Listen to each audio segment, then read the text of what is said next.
bahasan tentang yang ada di bulan Dzulhijjah, yaitu kelam. Yang ini para sahabat itu dikaitkan ataupun dengan kata lahu. Yang lahu itu cara dia itu melenakan sesuatu yang melenakan atau melalaikan. Ini satu penyakit yang sangat halus, sangat tidak rasa, mungkin sangat eh,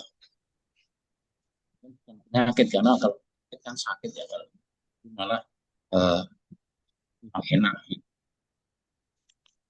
Tema ini sekali lagi dikaitkan dengan huruf lam yang ada di, dan mudah-mudahan saja pemahaman saya ini yang akan saya sampaikan nanti uh, bisa sejalan dan sesuai dengan apa yang dimaksud dengan pemahaman dari para hadirin semua, terutama para hadirin. Nah, tolong nanti kalau ada yang pas, saya mohon di atau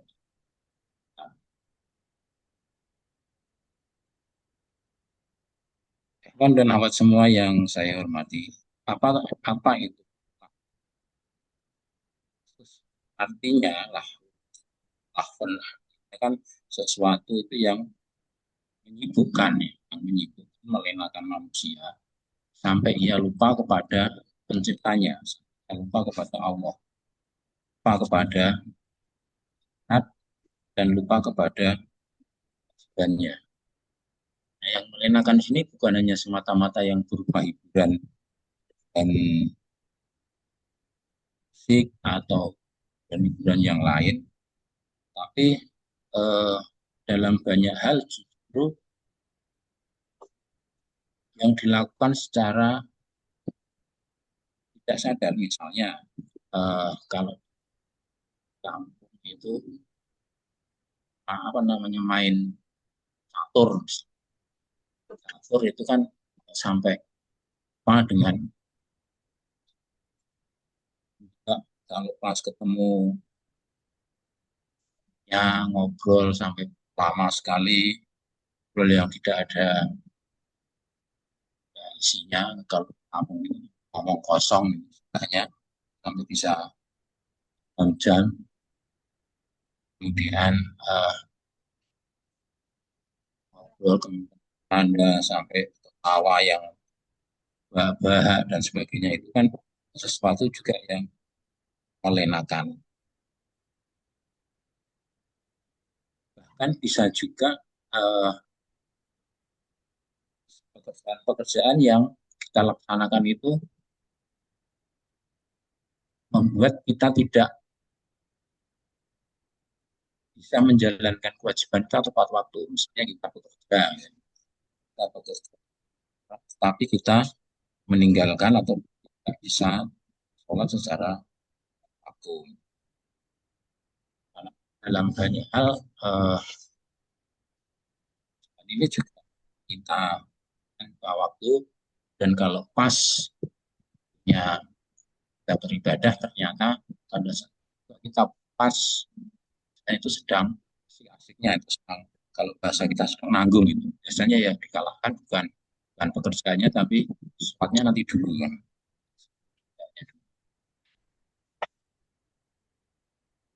Itu beberapa hal yang jelas ya, jelas eh, baik, dan itu juga termasuk dalam kategori kelalaikan tadi, sehingga bisa dikatakan bahwa oh, itu bukan sesuatu yang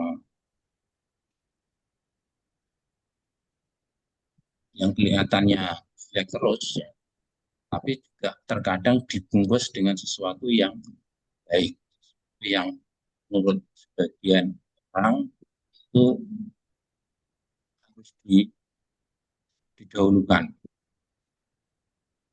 Bapak Ibu sekalian yang saya hormati, dalam Al-Quran, dalam surat Al-Ankabut itu disebutkan bahwa uh, dunia, itu hanyalah satu permainan dan sesuatu yang melalaikan.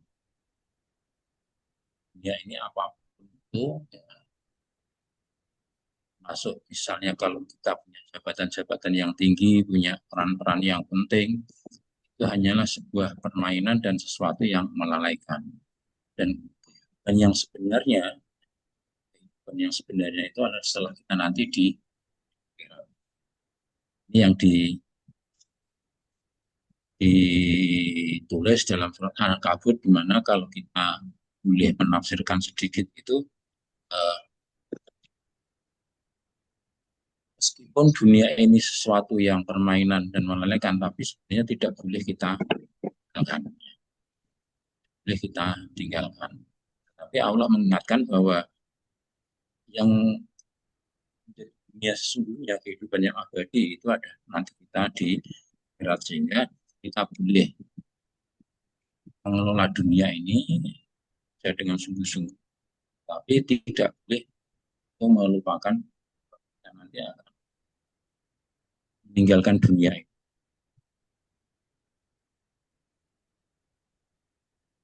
Bapak Ibu sekalian yang saya hormati, hadirin dan awat semua, nah, pada saat sekarang ini kita memang hidup di zaman lahun, di mana eh, pintu melalaikan ya, ataupun eh, sumber ataupun alat-alat yang untuk melalaikan Allah itu sangat banyak sekali. Sekali lagi sering ulang-ulang saya sebutkan, yang paling dekat dengan kita ataupun pada masyarakat pada umumnya adalah eh, HP, HP di sekitar kita ataupun di lingkungan kita, ya, tidur, ya, tidur dan hanya dulu, tapi kita harus scroll di medsos. Dan pada saat menjelang sholat, misalnya sholat, biasanya tidak langsung ke masjid, tapi tetap main dengan scroll dan seterusnya itu. Nah, ini merupakan satu sumber yang melalaikan. Dan yang tidak kalah melalaikan juga adalah, dan ini sudah disebutkan dalam surat Al-Munafikun ya, itu harta dan anak-anak ya. Dan anak itu juga sesuatu yang melalaikan. Kalau kita punya harta, terkadang kita beribadahnya menjadi agak longgar. Jadi kalau Bapak Ibu sekalian yang saya hormati, kalau di bahasa Jawa itu ada diuji. Orang biasanya diuji dengan sesuatu yang sifatnya susah dan kesederhanaan dan kekurangan itu kebanyakan bisa menerima lolos. Tapi kalau diuji dengan sesuatu yang sifatnya ya yang berlebih, ini banyak yang itu yang menganggap itu bukan sebagai sebuah ya, sebenarnya kurang ataupun lebih itu sama-sama sebagai sebuah kan. Kalau kita dengan sesuatu yang kurang, malah perhitungan nanti di yaumul akhir itu lebih ringkas, lebih, karena kalau kita berlebih nanti akan ditanya juga dan kita itu dari mana asalnya, digunakan apa dan seterusnya. Jadi kalau ibarat kita masuk ke sebuah mall kemudian kita tidak belanja, maka kita ya bisa keluar dengan segera. Tapi kalau kita masuk mall kemudian kita belanja, maka kita harus membayar dulu, sehingga kita ditanya waktunya agak lama dibanding yang tidak belanja tadi. Nah, ini sebagai sebuah uh, perumpamaan ya, perumpamaan di kiai-kiai kami itu, kalau memang kita tidak Jadi nah, nanti di saat itu kita tidak ditanya dari mana dan apa, perhitungannya menjadi ada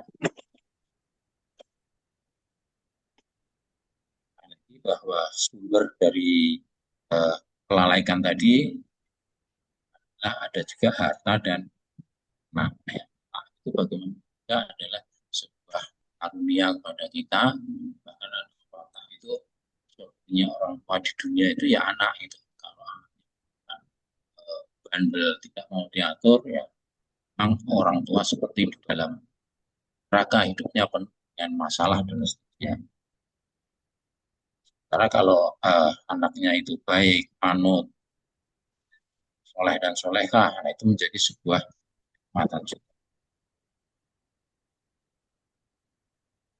Nah, kemudian Bapak Ibu, yang juga menjadi sumber yang berbahaya, ya, yang berbahaya dari melalaikan tadi, seperti yang sudah saya utarakan tadi, kita sibuk ya, sehingga eh, kewajiban kita menjadi terabaikan. Atau kalaupun misalnya tidak abaikan, tapi menjadi di akhir. Kita sholat jadi terakhir. Apa yang harusnya tidak jadi. Kemudian kita juga apa namanya, kita sering ikut-ikut kajian ya, tapi di pangan ataupun di tempat itu kita juga masih senang rasani tonggone, ini tanggane atau menceritakan keburukan teman. Misalnya anak-anak itu, bah, nah ini yang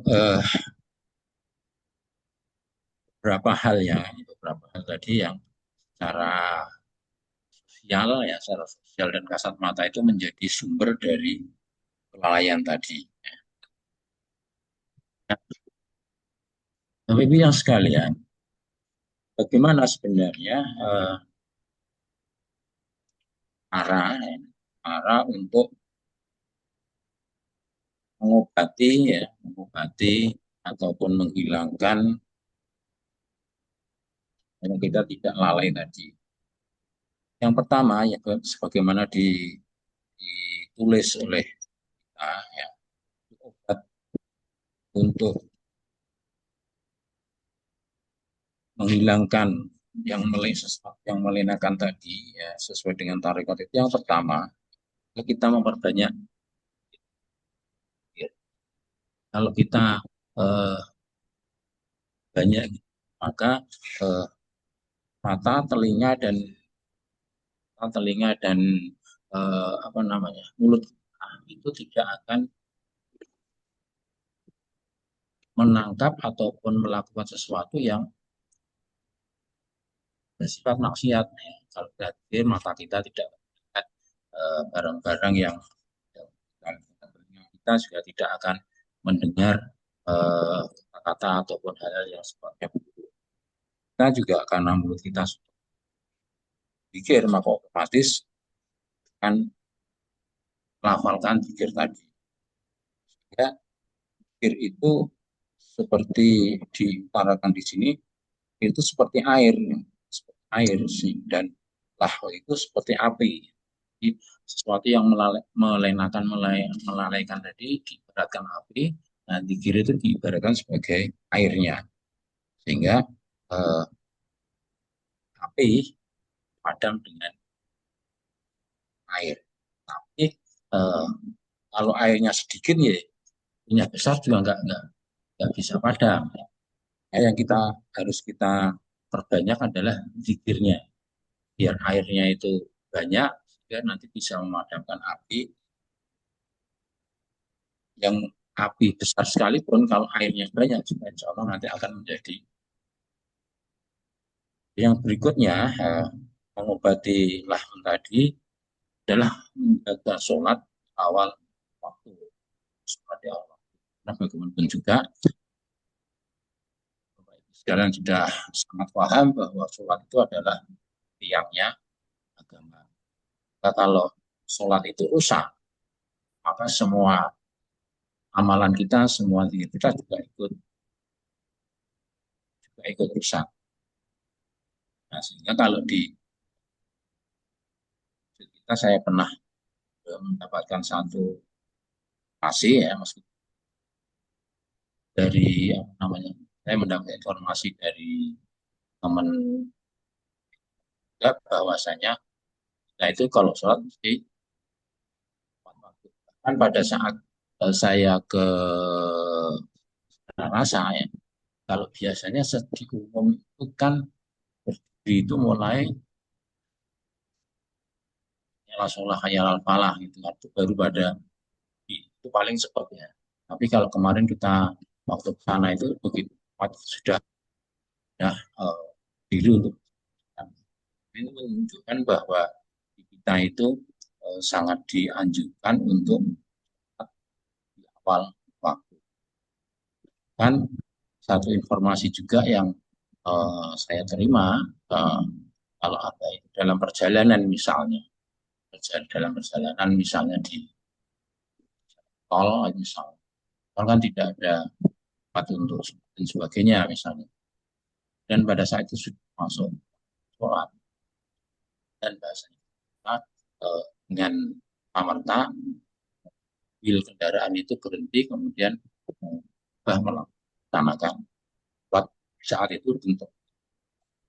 Ini satu informasi yang saya meskipun saya sendiri juga belum baca secara pasti, tidak mendengar beliau cerita juga, tapi eh, informasi yang saya terima insya Allah itu sangat valid. Dua, caranya adalah menjaga sholat di awal waktu. Ini yang ketiga, untuk mengurangi supaya kita tidak terlena atau kita tidak lalai dengan itu, kita mengurangi hal-hal yang tidak bermanfaat. Kita murid sahabat tentunya kita tidak suka banyak. Kemudian kita juga tidak suka banyak dari orang lain. Nah, itu kan seperti yang di tanbih ya. Kita tidak mengomentari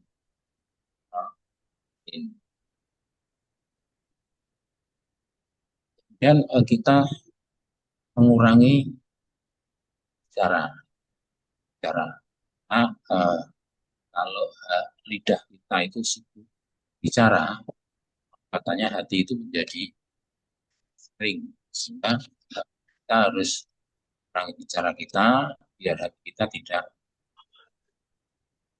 sebagaimana sabda Rasulullah bahwa kita itu diperintahkan untuk meninggalkan hal-hal yang tidak penting. Cara juga untuk mengurangi atau meninggalkan obat jadi untuk mengurangi hal-hal yang tidak manfaat atau tidak. Dan yang berikutnya itu memperbanyak manfaat. Jadi misalnya kita banyak di maghrib, kita banyak mendengarkan ramah, kita banyak mendengar sehat, sebagainya yang bisa kita dapatkan baik secara online maupun offline. Bahkan sekarang ini banyak sekali media-media yang kita dengarkan. Kalau selama ini misalnya sering melihat tontonan YouTube, TikTok dan sebagainya yang sifatnya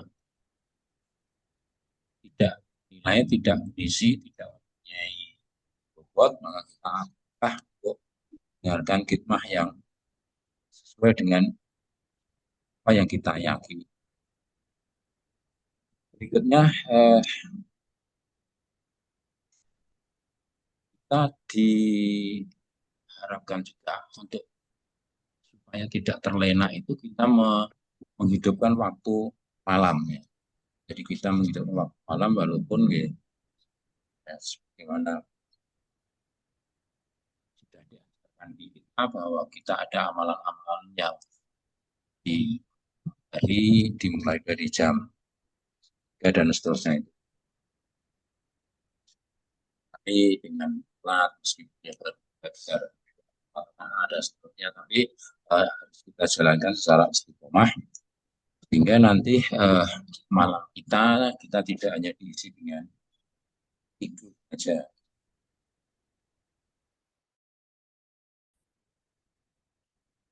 Yang berikutnya, kalau kita sebagai murid, ya, maksudnya apa? Maksudnya pernah memberikan satu pemahaman bahwa tarekat itu bukan hanya sekedar pikir saja, tapi juga ya, termasuk di dalamnya adalah adab.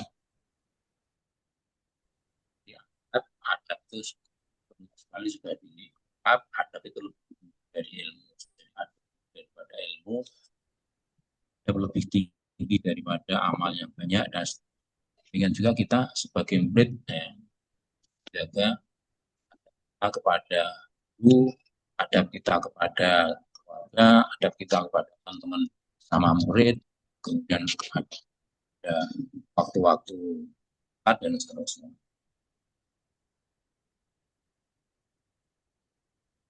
Nah, berikutnya Bapak Ibu, mungkin untuk kita yang terutama saya yang masih atau yang